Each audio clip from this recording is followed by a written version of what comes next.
Hello and welcome to the $3 podcast. $3, Eric, Aiden, and Jameson. Two companies, two ways, but fathers and sons working together. I'm Travis. Consider me not so much your host, but kind of like a guide through the story of business, family, and fun. And now to our show. We're talking about running a service in a software as a service platform at the same time. Eric, to my right here, your left, is running two companies at one time and a dad. There's no days off. One is a service business, one is a software as a service platform. They share a team and a mission, but they operate very differently day by day. This episode is about what that actually looks like, the trade offs, the tension, the decisions, the never ending part where you're responsible for both delivery and the product at the same time. Eric, my friend, thank you for joining us. Thank you. Good to be here. We're going to talk about setting the context for this idea of two companies, two entities, and you kind of shepherding both of them. You're running both, LeadSpot and outwrite.ai. We kind of work together through LeadSpot. Yep. From the outside, that sounds efficient. But from the inside, though, they got to feel different. What's that like? It's number one. It's a lot. It's a lot on your plate. It's changing personas for each call. Sometimes we'll have an outright call backed with a lead spot call, backed with an outright call.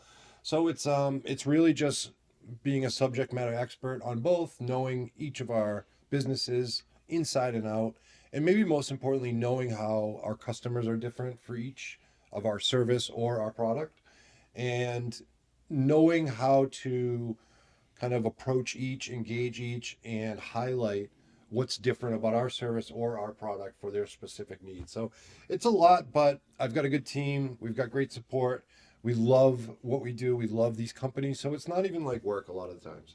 Now, one thought that just occurred to me is what's the difference between a service company and a software as a service platform? I'm thinking about that just now. Great question. So our service company is called LeadSpot. It is a lead generation agency. So we don't sell a product that the client can operate itself. They tell us what they need. We go out and perform that service, and the deliverable that we then can deliver to our client are the leads themselves. Ah, Whereas with the SaaS platform, it's self-serve. We built it once. We work on updates regularly, but it's all self-use. The clients log in, they choose their path, they choose their subscription. We're hands off unless they run into trouble. so it's theirs, but you're hosting it, managing it, You got helping it. them. Okay.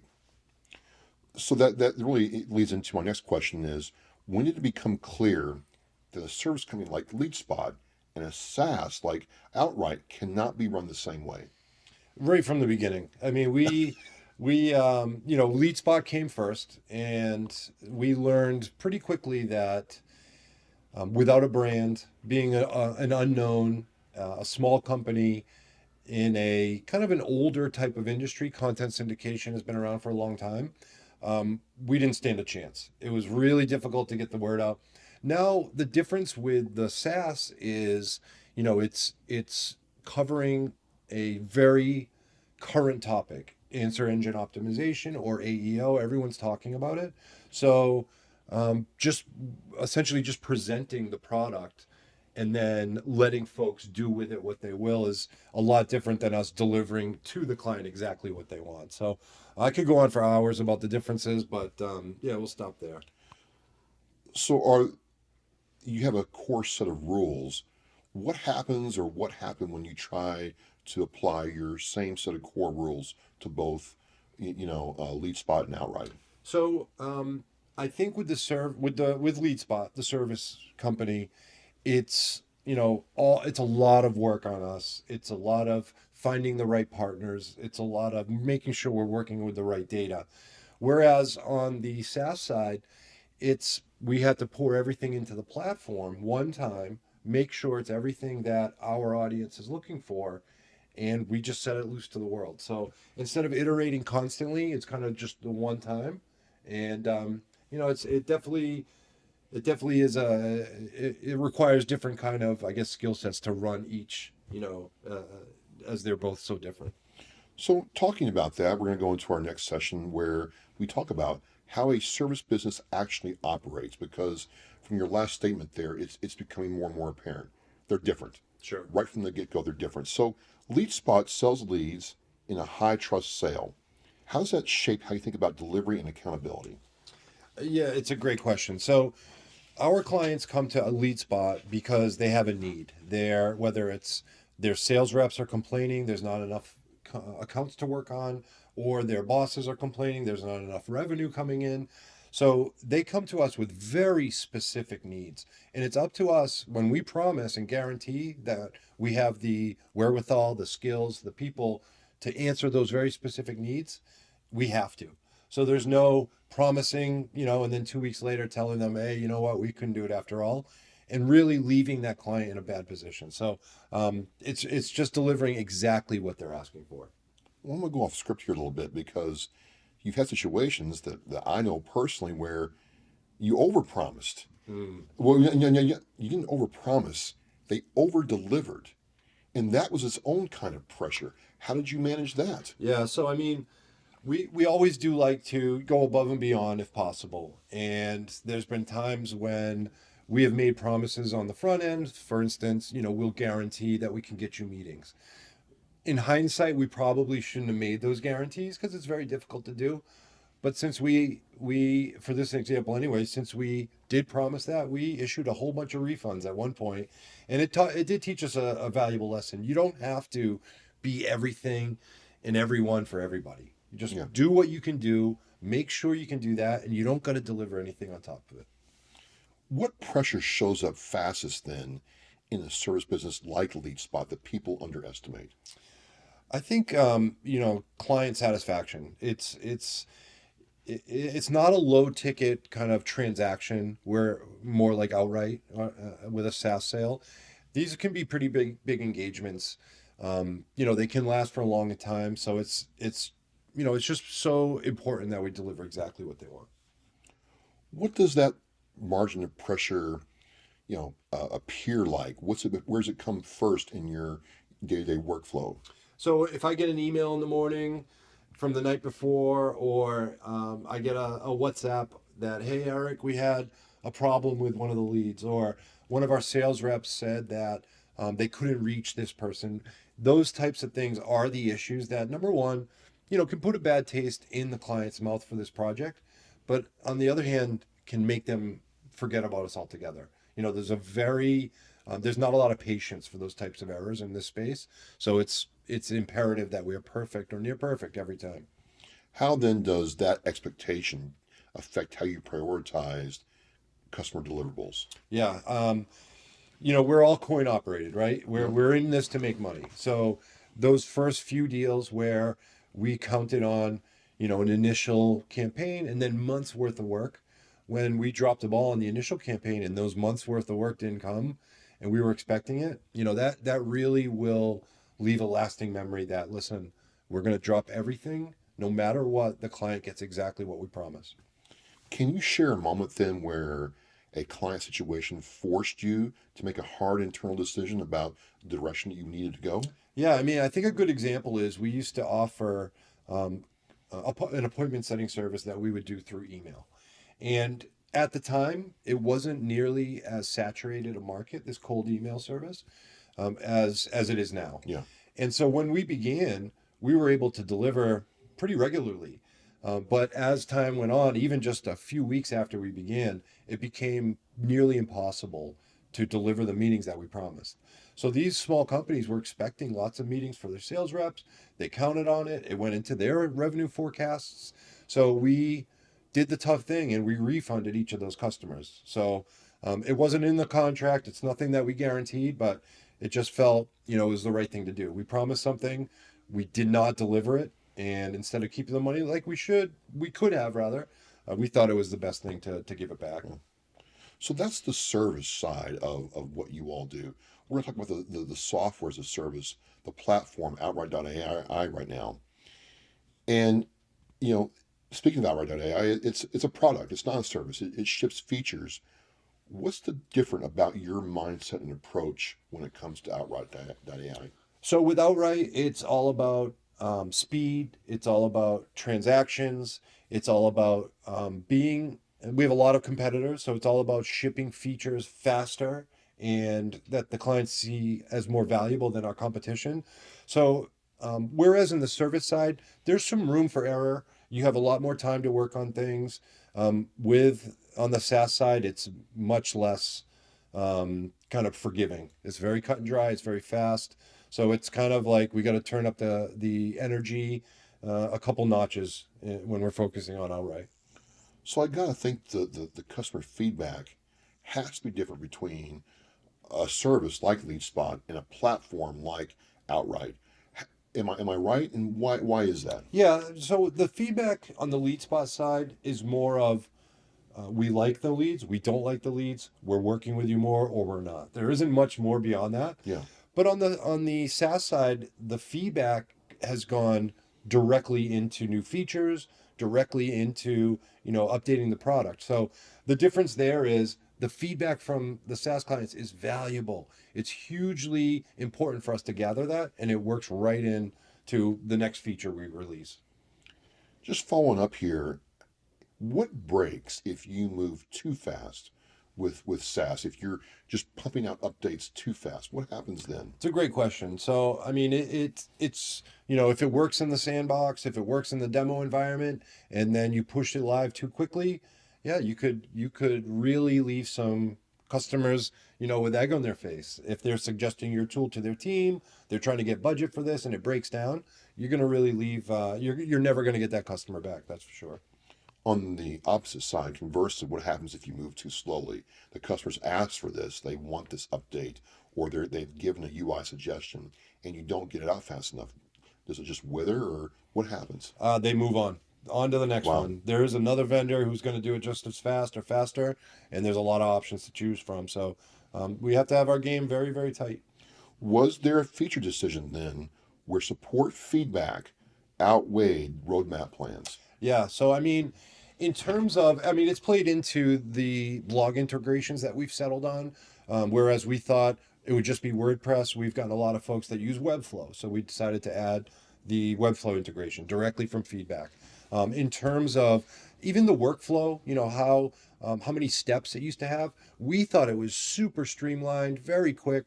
And the feedback was it's too clunky, it's still taking us too long. So we stripped it down even more. So over those iterations, that type of feedback, we are slowly getting the solution to exactly what our audience wants. Okay. So if you have one and you have the other, but you're not a halfway kind of guy, Eric. You're doing both at the same time. What's that like when you're responsible for both companies? How do you decide to allocate your attention? Yeah. So to be clear, we are the three of us 100% involved in every decision. From a big picture kind of strategic standpoint, I think that's where I step in to maybe guide the companies. And I've had a lot more experience, obviously, than these guys. In terms of my decision making, I guess, steering the ship, I kind of see LeadSpot as more of kind of our more consistent model right now. It's kind of just humming along in the back burner. It doesn't take a lot of attention from us. So the difference there is we've got it to a place where we like it, it's cooking, and now we can really pour all of our attention into Outright and getting it just as big. Are there weeks, days, or times where one takes precedence and priority over the other? For sure. I mean, most days it's either one or the other, unfortunately. And some days it starts off with, a pretty clear schedule. There's no support queue. There's nobody that's complaining about leads, and then everything changes by 9 o'clock. And so, you just never know. Just go with the flow. What then does good enough mean now versus 3 months ago in solving those problems? Yeah, I mean, good enough 3 months ago, it would be if we could get one appointment a week and close one customer a month. Good enough now, that doesn't suffice. Now everything is at a different level.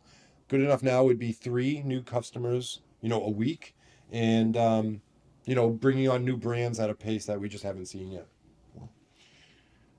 All this has an impact on LeadSpot and Outright as a whole. What changed once you could publish video every day instead of weekly? This is, I can't talk enough of how big of an impact the ability to not only create videos each day, but to create high quality, really well done videos. I mean, I can't speak to it enough, especially with our competitors. There are so many. We have to be right on the edge of every new kind of release, every new feature, every new thing everyone's talking about for the space. So to be able to put that onto video and then also, attach a long description with it as well for YouTube. I mean, it's just a great 1-2 punch that a lot of our competitors haven't caught on to yet. So, for Outright, then, why does consistent video production matter for explaining AI citations and visibility? Yeah, a big part of our success is the lengths we go to educate our audience. This space is brand new. There's still a lot of unknowns. There's a lot of opinions. There's not even sufficient data yet to be able to draw actual conclusions. So it's moving at a really fast pace and way more than the LeadSpot side. Our customers are looking to us for guidance. They're looking to us to answer the questions they have So, your customers becoming partners then with what you. for partners in that they directly impact how we release features. So yeah, they really are. It's definitely a closer kind of relationship in terms of how it impacts the actual solution than it is on the LeadSpot side. Whereas that service is pretty well defined. So, video is a key part of your overall, branding, communication with your clients and customers. Would you be able to move this fast in video if that production lived outside of the company? It's laughable to even think that we could match the pace, the quality, even the ideation, right? We can have an idea and 10 minutes later we're recording it. So trying to get that through an outside agency is impossible, and not to mention the cost. I mean, Yeah. we are blessed to have the talented person that we have on staff here and the ability to build our own studio. Well, since building this studio, and it's wonderful, and I've been in a lot of them. Thank you. How many videos have you shipped in a single week compared before you upgraded all this? Oh boy. I mean, if we ship 2 or 3 a week, now we're shipping 15 or 16 a week. So it's a 3 or 4x in terms of volume and production. So I'm almost thinking like, I go back to Gary Vaynerchuk, and you're almost aligned to what he tells companies to do, is to get that organic content flowing daily, multiple times. And once you get, it sounds kind of like it would be a ton of work, sounds intimidating, but once you actually get into the flow and create a process, it doesn't take us a ton of time. And the quality, we're not losing any quality. We're getting a ton of engagement. We're on channels we would have never been on, like TikTok, Insta. So it's just a huge value for us. So there's skills in all types and all kinds of doing this type of production, but some people put a premium on having the premium gear and the premium location. But does skill matter more than the gear? If someone listens to this and focuses only on buying equipment, it sounds like they miss the point. What takeaway are you trying to let people know about? Yeah, well, first of all, we're a small company. We don't have a lot of budget to spend on, first-rate equipment up and down the board. So, number one, you have to hone the skills before you even know how to operate the equipment. We started very humbly with iPhones, with just the very basics, and Jameson has self-taught. And as he teaches himself a new skill or how to master a new piece of hardware, he levels up and levels up and levels up. And I mean, it's just it's a pure blessing to have someone like that on our staff because it gives us endless new ways to reach our audience that we wouldn't have had before. And not to mention, it makes our brand look great too, because these are professional, really well done videos. Eric, people see video and a lot of times say, I gotta have the premium Cadillac Mercedes Benz of cameras, lights, so on and so forth. And some people say, just start and work on your skills and develop your skills. In your view, after watching what has happened to create all this, is the focus on buying the premium equipment, or is the focus really developing the skill to represent your company?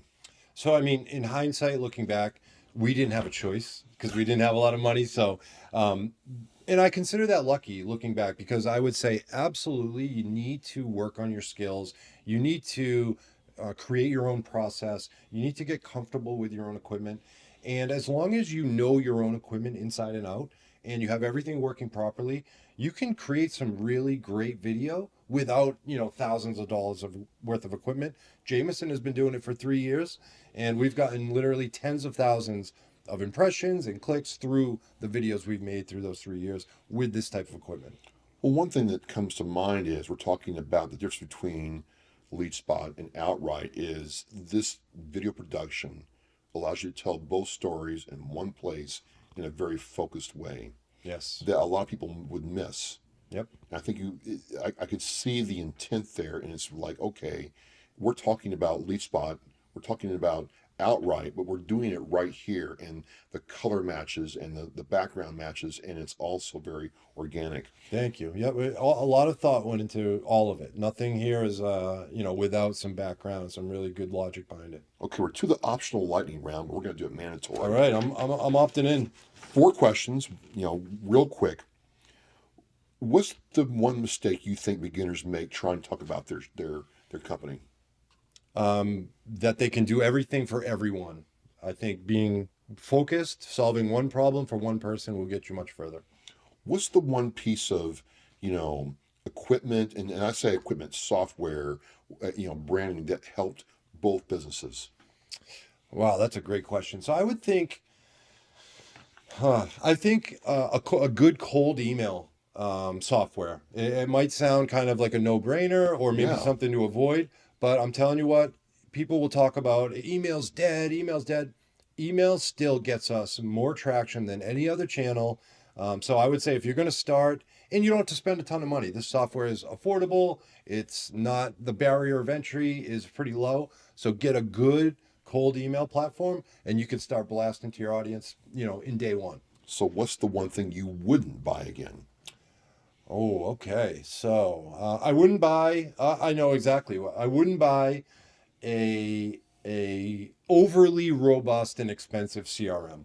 Oh, wow. So when we started, I won't name names, but there's a very popular, very big CRM that I had used in my career for everywhere. So I just thought, of course, that's what we're going to buy. And I learned very, very quickly that it was overkill, and stay lean when you're a lean team. So what's one skill that you have learned, even though you've been doing this for a long time, that you're glad you learned early instead of delegating to somebody else, whether it's a third party or someone externally? Sure thing. So finding your own business. I think it's a skill that a lot of people outsource, or they will pay for someone else to try to, get them leads or get them meetings. When I started in my career, I was selling long distance. I was selling T1 lines for internet, and we had to walk around and knock on doors and collect business cards each day. So that type of rejection, that constant having to be on your toes, knowing all the answers, that was the best training I ever could have gotten. So as we close this out, I see this story where you had an idea, you had your sons join you, you have two companies, you're a dad first and foremost, and then you had LeadSpot, and then you had outwrite.ai. But you've had a way to kind of balance things, and that's the message I'm getting here is you have to be focused but balanced. Absolutely. Absolutely. And I think too, the fact that we're a family and the fact that we've had to learn, I think, and I think Jay and Aiden would agree that we've had to learn how to be vulnerable in the office and realize that, me especially, I think that I even, with 5 times longer in the industry, 10 times longer in the industry than them, that I don't have all the answers, that they don't have to do everything my way. So I think being humble, knowing I didn't have all the answers, and that I could learn from someone that was 20 at the time or someone that was 22. It really has, they've taught me so much more than I have taught them. And it's something I didn't anticipate. And it's really humbled me. And it's, I think, I see us all as much more equals than I did when we started this whole thing.